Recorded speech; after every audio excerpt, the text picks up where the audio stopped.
গণতন্ত্ৰৰ এটা উৎসৱ এই ভোটদান প্ৰক্ৰিয়াটো আৰু এই গণতান্ত্ৰিক উৎসৱত অংশগ্ৰহণ কৰি ভোটাধিকাৰ সাব্যস্ত কৰি সুস্থ গণতান্ত্ৰিক বাতাবৰণ বৰ্তি থাকিবৰ কাৰণে ভোটদান সাব্যস্ত কৰিছোঁ আৰু আগন্তুক 5 বছৰৰ কাৰণে ৰাইজৰ হৈ কাম কৰিবৰ কাৰণে জনপ্ৰতিনিধি নিৰ্বাচিত কৰিবৰ কাৰণে এই উৎসৱ আয়োজন কৰা হয়। আৰু আটাইতকৈ ভাল লগা কথা যে গণতান্ত্ৰিক উৎসৱত প্ৰতিকূল বতৰকো নেওচি মানুহে শাৰী পাতি ভোটদান কৰিছে।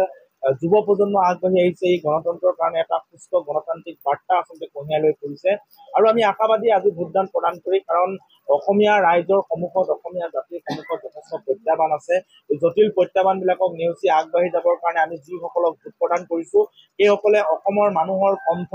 অসমৰ মানুহৰ সমস্যাবিলাক দিল্লীৰ মজিয়াত সজোৰে উত্থাপন কৰি যাতে আমাৰ প্ৰাপ্য অধিকাৰবিলাক কাঢ়ি আনিব পাৰে তাৰ কাৰণে তেখেতসকলে যুঁজ দিব লাগিব। কাৰণ অসম বা উত্তৰ পূৰ্বাঞ্চল কেৱল 25খন আসন আৰু অসমৰ পৰা 14খন আসন, 14জন সংসদে গৈ আচলতে 544 গৰাকী থকা সদনৰ মজিয়াত তেখেতসকলে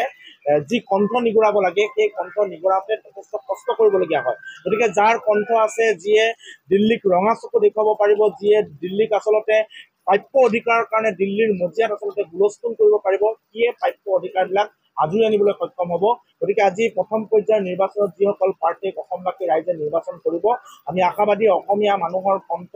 নিৰ্ণয় কৰিব পৰা, অসমীয়া মানুহৰ কণ্ঠ প্ৰতিনিধিত্ব কৰিব পৰা, অসমীয়া মানুহৰ প্ৰাপ্য অধিকাৰ আজৰি আনিব পৰা প্ৰাৰ্থী তেখেতসকলে নিৰ্বাচন কৰি আহিব। আৰু আমিও সেইসকলক ভোটদান প্ৰদান কৰিছোঁ যিসকলে দিল্লীৰ পৰা আচলতে দিল্লীৰ ওচৰত আঁঠু নেকাঢ়ি দিল্লীৰ পৰা প্ৰাপ্য অধিকাৰ কাঢ়ি আনিব পৰা ব্যক্তিক ভোটদান প্ৰদান কৰিছোঁ আৰু তেখেতসকলৰ ওপৰত আমি আশাবাদী।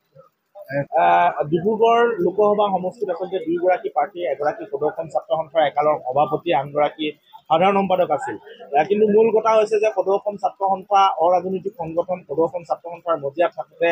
আদৰ্শ যি আছিল সেই আদৰ্শ এতিয়ালৈকে বুকুত বান্ধি আছেনে নাই সেইটো হৈছে আটাইতকৈ ডাঙৰ প্ৰশ্ন। কাৰণ প্ৰত্যেকেই একো একোটা দলক এতিয়া প্ৰতিনিধিত্ব কৰি আছে, দলৰ একো একোগৰাকী মুৰব্বী মানুহ, দলৰ সংবিধান আছে, দলৰ আদৰ্শ আছে। গতিকে তেখেতসকলৰ আদৰ্শ, তেখেতসকলৰ দলৰ সংবিধান বেলেগ, সদৌঅসম ছাত্ৰ সন্থাৰ সংবিধান বেলেগ। কিন্তু আমি দুয়োগৰাকীৰ পৰা এটাই আশা কৰিছোঁ, সদৌঅসম ছাত্ৰ সন্থাৰ মজিয়াত থাকোঁতে বুকুত যিবিলাক কথা বতৰা বান্ধি আছিল, সদৌঅসম ছাত্ৰ সন্থাৰ মজিয়াত থাকোঁতে তেখেতসকলৰ আদৰ্শ যি আছিল, অসমীয়া মানুহৰ প্ৰতি যি দায়বদ্ধ আছিল, সেই একেই দায়বদ্ধ দুয়োগৰাকীৰ ভিতৰত যিগৰাকীয়ে জয়ী হয় সেইগৰাকী প্ৰাৰ্থীয়ে সদৌঅসম ছাত্ৰ সন্থাৰ মজিয়াত থাকোঁতে থকা আদৰ্শ বুকুত বান্ধি অসমীয়া মানুহৰ প্ৰাপ্য অধিকাৰৰ কাৰণে সংগ্ৰাম কৰক, চিঞৰ বাখৰ কৰক আৰু প্ৰাপ্য অধিকাৰ কাঢ়ি আনক, তাকে আমি